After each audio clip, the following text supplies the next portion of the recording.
Hello students, कैसे हैं? My name is Sarvesh Singh. Welcome to you my class. जो students हमारा क्लास अटेंड करते हैं, हमारा चैनल देखते हैं, वो सबसे पहले इसे सब्सक्राइब करें, लाइक करें, शेयर करें, बेल आइकन का भी बटन दबा लें, जिससे हमारे वीडियो का नोटिफिकेशन आपके पास तक पहुंचता रहे। तो आज का टॉपिक क्या है? जेनेटिक इंजीनियरिंग, जीनी अभियांत्रिकी, आनुवंशिक अभियांत्रिकी। ये क्या है? ये टॉपिक इंटरमीडिएट के लिए है। इतना मोस्ट इंपॉर्टेंट टॉपिक है कि 99% इंटरमीडिएट के एग्जाम में ये फाइट करेगा।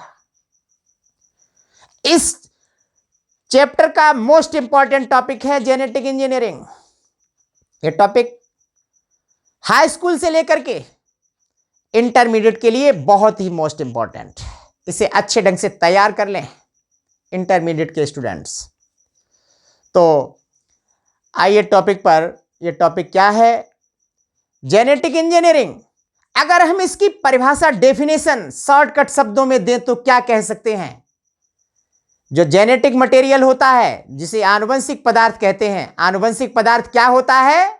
लार्ज एनिमल्स के अंदर या मल्टीसेलर एनिमल्स के अंदर आनुवंशिक पदार्थ किसे कहा जाता है? डीएनए के लिए कहा जाता है। जेनेटिक मटेरियल किसे कहा जाता है? डीएनए के लिए जेनेटिक मटेरियल। जेनेटिक मटेरियल, आनुवंशिक पदार्थ। परिभाषा अगर हम इसकी दें तो क्या दे सकते हैं? आनुवंशिक पदार्थ में या जेनेटिक मटेरियल में या डीएनए की संरचना में कुछ हेर फेर करना, कुछ अदला बदली करना जेनेटिक इंजीनियरिंग की क्रिया कहलाती है। इसकी परिभाषा हो गई। यानी आनुवंशिक पदार्थ में कुछ हेर फेर कर देना, कुछ अदला बदली कर देना, कुछ फेर बदल कर देना ही जेनेटिक इंजीनियरिंग की क्रिया कहलाती है। अब क्वेश्चन, प्रश्न ये उठता है, जेनेटिक इंजीनियरिंग की क्रिया की नींव कैसे पड़ गई? इसकी नींव कैसे पड़ी? एक साइंटिस्ट था जिसका नाम था अर्बर। अर्बर ने 1962 में बैक्टीरिया से कुछ ऐसे विशेष रासायनिक पदार्थ के लिए पृथक किया था। किसने? अर्बर ने। एक रिस्ट्रिक्शन एंजाइम को निकाला था। यह एंजाइम करता क्या है? यह एंजाइम जो डीएनए की संरचना होती है, जो ये डीएनए की संरचना होती है, इस डीएनए की संरचना को पृथक किया जा सकता है, इसको अलग किया जा सकता है, इसको तोड़ा जा सकता है। जब इस एंजाइम की सर्च हो गई, रिस्ट्रिक्शन एंजाइम की जब सर्च हो गई, तभी जेनेटिक इंजीनियरिंग की नींव भी प्रारंभ हो गई। तो ये क्या है जेनेटिक इंजीनियरिंग? किसे कहते हैं? डीएनए की संरचना। जैसे मान लीजिए ये एक डीएनए की संरचना है। इस संरचना में कुछ फेरबदल कर दिया जाता है, कुछ अदला बदली कर दी जाती है, कुछ मैकेनिकी कर दी जाती है। इसमें कुछ मैकेनिकी करना, कुछ अदला बदली करना, कुछ फेरबदल करना ही जेनेटिक इंजीनियरिंग की क्रिया कहलाती है। अब इसका यूज क्या है? इसका उपयोग क्या है? इसका कहां कहां उपयोग किया जाता है? तो इंटरमीडिएट वाले स्टूडेंट्स अच्छे ढंग से इसे तैयार कर लें। आपके एग्जाम में ये क्वेश्चन मोस्ट इंपॉर्टेंट है। तो इसका यूज क्या है? तो ध्यान दीजिएगा स्टूडेंट्स, इसका क्या प्रयोग होता है।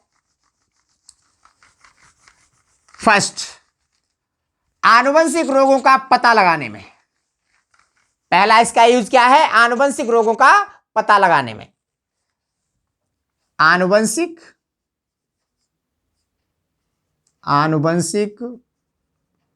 रोगों का पता लगाने में। आनुवंशिक रोगों का पता लगाने में, यानी इस जेनेटिक इंजीनियरिंग के माध्यम से आनुवंशिक रोगों का पता लगा लिया जाता है। तो ध्यान दीजिए, रिस्ट्रिक्शन एंजाइम करता क्या है? जैसे मान लीजिए ये एक डीएनए की संरचना है, ये एक डीएनए की संरचना है। अब जब इस एंजाइम के लिए, रिस्ट्रिक्शन एंजाइम के लिए इस डीएनए की संरचना पर डाला जाता है तो क्या होता है? डीएनए की ये दो पॉलीन्यूक्लियोटाइड की शर्कराएं होती है। एक तो पॉलीन्यूक्लियोटाइड की संरचना ये वाली है डीएनए की, और एक पॉलीन्यूक्लियोटाइड की संरचना ये वाली है। जब रिस्ट्रिक्शन एंजाइम इस डीएनए की संरचना पर डाला जाता है तो कंडीशन क्या होती है? ये दोनों पॉलीन्यूक्लियोटाइड की जो संरचनाएं होती हैं, ये एक दूसरे से अलग अलग हो जाती हैं, पृथक हो जाती हैं। कंडीशन क्या होती है? जब ये दोनों संरचना पृथक हो जाती हैं, डीएनए की संरचना पर क्या पाए जाते हैं? जीन के सेगमेंट्स होते हैं, जीन के खंड होते हैं। किस तरीके से अरेंज होते हैं, ये इस तरीके से। जब ये संरचना है इसके ऊपर रिस्ट्रिक्शन एंजाइम पहुंचता है तो ये दोनों संरचनाएं पृथक हो जाती हैं, अलग अलग हो जाती हैं। यहां पर इस तरीके से ये जीन संरचनाएं होती हैं, इस तरीके से जीन के खंड पाए जाते हैं डीएनए की संरचना पर, इस तरीके से ये जीन के खंड होते हैं। ओके, जो आनुवंशिक रोग होते हैं, ध्यान दीजिएगा, आनुवंशिक रोग क्या होते हैं, किसे कहते हैं आनुवंशिक रोग?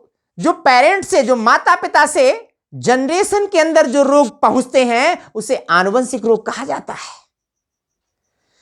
जैसे मान लीजिए पेरेंट्स के अंदर कोई रोग होता है, अगर वो रोग उसकी जनरेशन के अंदर पहुंचता है, वो उनकी जनरेशन के अंदर पहुंचता है, वो उनकी जनरेशन के अंदर पहुंचता है, इस तरीके से जो डिसीज का ट्रांसफर होता रहता है उसे आनुवंशिक रोग कहा जाता है।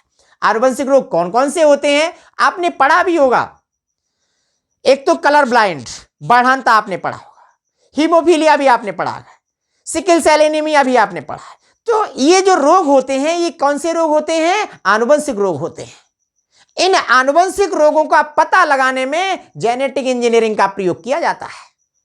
अब होता क्या है, इसमें क्या किया जाता है? डीएनए की संरचना पर रिस्ट्रिक्शन एंजाइम डाला जाता है। एंजाइम डालने पर डीएनए की संरचना को पृथक कर लिया जाता है, अलग कर लिया जाता है। अब जो डीएनए की संरचना होती है इस पर जो जीन होते हैं, यही जीन आनुवंशिक रोग को पहुंचाने के लिए उत्तरदायी होते हैं, जिम्मेदार होते हैं। ये जिम्मेदार होते हैं। कंडीशन क्या होती है?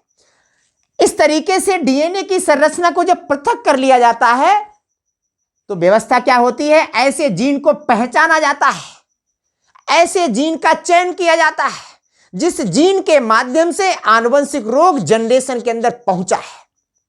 ऐसे जीन का पता लगा लिया जाता है। ऐसे जीन का पता लगाने के बाद उस जीन की संरचना को पृथक कर लिया जाता है, अलग कर लिया जाता है। ऐसे जीन संरचना के लिए अलग कर लिया जाता है जिस जीन की संरचना के माध्यम से रोग उत्पन्न होता है। इसके स्थान पर अच्छे लक्षणों वाली जीन संरचना के लिए फिट कर दिया जाता है। यानी रोग युक्त जो जीन संरचना होती है उसको पृथक कर लिया जाता है, डीएनए की संरचना से बाहर निकाल दिया जाता है और उसके स्थान पर अच्छे लक्षणों वाली जीन संरचना के लिए सेटल कर दिया जाता है। ओके, तो जब इस तरीके की संरचना के लिए सेटल कर दिया जाता है तो क्या होता है इस तरीके से? तो ध्यान दीजिएगा स्टूडेंट्स, जैसे मान लीजिए दो प्रकार के डीएनए यहां पर हैं। जैसे मान लीजिए एक डीएनए तो ये वाला है और ये डीएनए कैसे हैं, और एक डीएनए ये वाला है। ये डीएनए तो है अच्छे लक्षणों वाला, इसके अंदर बेटर कैरेक्टर हैं, अच्छे लक्षण हैं, ये अच्छे लक्षणों वाला डीएनए है। ओके, और ये डीएनए ऐसा है जिसके अंदर आनुवंशिक रोग भी हैं। तो रिस्ट्रिक्शन एंजाइम डाला गया डीएनए पर तो इसकी दोनों संरचना के लिए पृथक कर लिया गया और इसमें जीन की संरचना को पहचाना गया कि कौन सी जीन की संरचना ऐसी है जिसके माध्यम से आनुवंशिक रोग जनरेशन के अंदर पहुंचा है। तो क्या किया जाता है?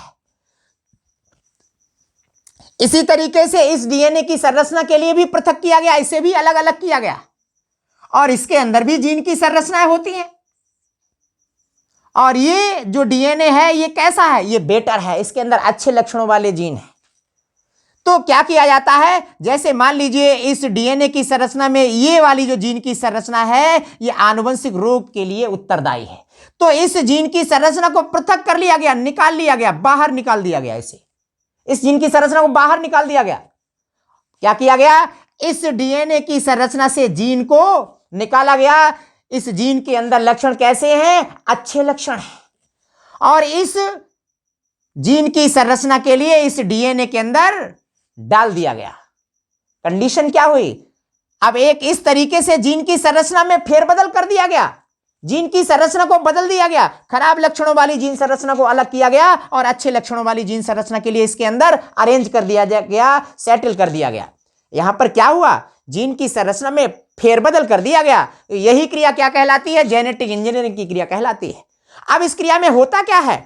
इस तरीके से एक नए डीएनए की संरचना बना करके तैयार कर ली जाती है। इसे पुनर्संयोजी डीएनए भी कहा जाता है। अगर ऐसे अच्छे लक्षणों वाले इस तरीके से डीएनए की संरचना को सुधार करके डाल दिया जाता है किसी ऐसे व्यक्ति के अंदर जिसके अंदर आनुवंशिक रोग होते हैं, तो क्या होता है? उस व्यक्ति के अंदर अगर ये डाल दिया जाएगा तो क्या होगा? उस व्यक्ति के अंदर कोई सुधार नहीं आएगा, कोई ट्रीटमेंट उसका नहीं होगा, लेकिन विशेष बात क्या होगी? उसकी जनरेशन में सुधार अवश्य होगा, उसकी जनरेशन में आनुवंशिक रोगों के ऊपर कंट्रोल अवश्य होगा। तो इस तरीके से जेनेटिक इंजीनियरिंग का प्रयोग किया जाता है रोगों का पता लगाने में। पता लगाने के साथ साथ उस रोग का निवारण करने में भी जेनेटिक इंजीनियरिंग का प्रयोग किया जाता है। यहां तक कि दर्शाया गया है जेनेटिक इंजीनियरिंग के माध्यम से, कभी कभी आपने सुना होगा जो समुद्र में तेल के टैंक फट जाते हैं, कभी कभी जहाज चलते हैं तो क्या होता है, जहाज चलने पर कभी कभी उनकी जहाजों की टंकियां फट जाती हैं तो तेल का रिसाव हो जाता है। तेल समुद्र की जो सरफेस होती है, जल की सतह होती है, उस पर बहता रहता है और जिस क्षेत्र में ये टंकियां फट जाती हैं उन एनिमल्स का जीवन दुश्वार हो जाता है, वो प्रभावित हो जाते हैं एनिमल्स, उनकी सारी क्रियाएं प्रभावित हो जाती हैं। तो जेनेटिक इंजीनियरिंग के माध्यम से ऐसे डीएनए की संरचना को तैयार किया गया, ऐसे डीएनए की संरचना को तैयार किया गया कि उस डीएनए के लिए समुद्री जीवाणु के अंदर प्रवेश कराया गया। तो वो जीवाणु कैसे होते हैं, वो बैक्टीरिया कैसे होते हैं? वो बैक्टीरिया समुद्र की सतह पर, उसकी जल की सतह पर जो तेल होता है उसका सफाया कर देते हैं। यह भी जेनेटिक इंजीनियरिंग के माध्यम से ऐसा किया गया, ऐसे डीएनए को तैयार किया गया और वो डीएनए समुद्री जीवाणु के अंदर प्रवेश कराया गया। वो जीवाणु क्या करते हैं, समुद्र के अंदर जो तेल बिखर जाता है उस तेल का सफाया करने में भी वो बैक्टीरिया प्रयोग किया जाते हैं। यहां पर भी जेनेटिक इंजीनियरिंग का प्रयोग किया जाता है। इसी तरीके से डिफरेंट टाइप के इसी तरीके से आपने सुना होगा जो इंसुलिन हार्मोन्स होता है वो भी जेनेटिक इंजीनियरिंग के माध्यम से तैयार किया जाता है। इंटरफेरॉन के लिए भी जेनेटिक इंजीनियरिंग के माध्यम से तैयार किया जाता है। तो इस तरीके से कई चीजें जेनेटिक इंजीनियरिंग के माध्यम से तैयार की जाती है। तो जो स्टूडेंट्स हमारा चैनल देखते हैं वो इसे सब्सक्राइब भी कर लें, लाइक भी कर लें, शेयर भी कर लें, बेल आइकन का भी बटन दबा लें, जिससे हमारे वीडियो का नोटिफिकेशन आपके पास तक पहुंचता रहे। Thank you.